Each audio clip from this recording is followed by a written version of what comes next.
Gli anziani nella città metropolitana di Venezia sono sempre più numerosi e più soli. L'allarme è stato lanciato oggi dal sindacato dei pensionati della CGIL di Venezia, che ha elaborato alcuni dati diffusi dall'Istat che rivelano un quadro disarmante. Nei 44 comuni del veneziano ci sono oltre 117.000 ultra 75enni e oltre 145.000 persone che vivono sole. Il dato non è uniforme e Venezia registra il numero maggiore di anziani soli e questo è un problema.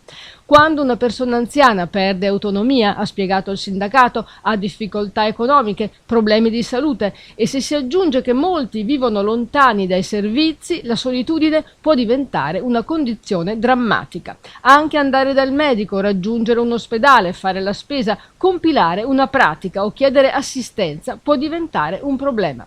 Il problema degli anziani soli, oltre 75 anni, è un problema molto serio nella regione del Veneto. Sono oltre 17.000 le persone che vivono da sole nella nostra regione. Provincia di Venezia il dato è ancora più preoccupante. Oltre il 47% delle famiglie sono monocomponenti e una parte molto consistente sono formate da persone che hanno più di 75 anni. Le persone sole hanno bisogno di una rete di sostegno che molte volte manca la rete familiare.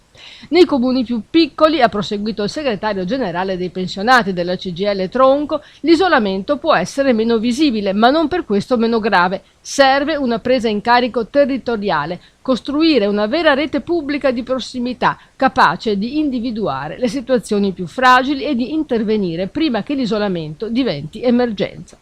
Deve intervenire il sistema pubblico di intervento, quindi non solo proclami, ma anche azioni concrete legate ai servizi territoriali di assistenza domiciliare e anche alla rete del volontariato sostenuta dal pubblico, perché queste persone hanno bisogno di superare momenti molto critici nei loro aspetti sociali.